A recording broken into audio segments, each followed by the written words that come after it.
आज हम लोग एक केस डिस्कस करेंगे जिसमें पेशेंट कार्डियक एरिथमियास करके आते हैं। कार्डियक एरिथमिया क्या होता है, इसमें अगर हम लोग देखने की कोशिश करें तो हम देखेंगे कि ईसीजी की जो वेव्स होती हैं बहुत नजदीक नजदीक चल रही हैं, बहुत पास पास, जल्दी जल्दी जल्दी जल्दी जल्दी चल रही है। इसका क्या मतलब है कि हार्ट की बीट बहुत रैपिड हो गई है, रिथम साइनस नहीं है, रिथम में एरिथमिया हो रहा है। इसका मतलब हुआ कि हार्ट जब कॉन्ट्रैक्ट करता है तो ऑरिकल्स और वेंट्रिकल्स सिंक्रोनाइज होकर के कॉन्ट्रैक्ट और रिलैक्स करती है। एक चैम्बर फूलता है, दूसरा पिचकता है, फूलता है, पिचकता है, तो ब्लड भरता है और ब्लड प्रेशर मेंटेन होता है। एरिथमिया यानी कि ये जो एरिथमिया हो रहा है इसको एट्रियल फ्लटर या एट्रियल फिब्रिलेशन एरिथमिया कहते हैं। इसका मतलब है कि हार्ट की जो ऑरिकल है वो इरेगुलर बीट करने लगती है,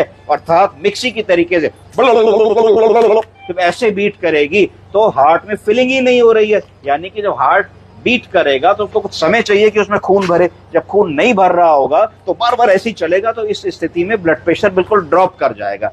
ऐसे पेशेंट को इमरजेंसी में हम लोगों को कैसे रिससिटेट करना है, पहले हम लोग को एक सेंट्रल वीनस एक्सेस सिक्योर कर लेना है, जिससे कि हम अपने मरीज को जो भी वेजो एक्टिव ड्रग्स हैं जैसे कि इनका नॉरएड्रेनालिन और वेजोप्रेसिन वो दे करके हम सबसे पहले कोशिश करेंगे कि थोड़ा सा बीपी सिक्योर करने की कोशिश करें, क्योंकि पेशेंट अनकॉन्शियस हो चुके हैं, रेस्पिरेशन ठीक नहीं है, कोल्ड कामी स्किन है, हाइपोक्सिया हो रहा है, ऑक्सीजन नहीं मेंटेन कर रहे हैं, तो तुरंत हम एक ट्यूब डाल के इंटुबेट कर देंगे और इंटुबेट करके वेंटिलेट कर देंगे, जरूरत पड़ेगी थोड़ा सा सीडेट कर देंगे।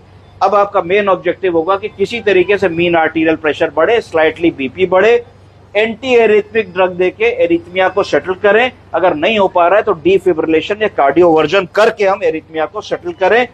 उसके बाद ये सब चीज जैसे सेटल होती है तो हम देखते हैं कि रिथम रेगुलर आ गई, हार्ट रेट 100 आ गया है, SpO2 मेंटेन कर रहा है, पेशेंट को एक्सट्रूबेट करने का टाइम आ गया है, सीडेशन से आउट हो गए हैं। तो रुक जाइए बाबूजी, परेशान मत होइए, अभी हम आपकी ये ट्यूब निकाल देते हैं। पंडित जी परेशान मत होइए, अब हम मरीज को एक्सट्रूबेट कर देंगे और एक्सट्रूबेट करते ही मरीज को बेटर फील होगा, क्योंकि ये थोड़ा सा परेशान हो रहे हैं ट्यूब से, क्योंकि इस समय होश में आ गए हैं और इनका सीडेशन हम लोगों ने बंद कर दिया था जिससे एक्सट्रूबेट कर सकें। तो ट्यूब की पहले हम लोगों ने एयर निकाल ली बलून से, बलून पिचक गया, 8 नंबर की ट्यूब थी और हमने धीरे से इस ट्यूब को पुश करके बाहर निकाल लिया।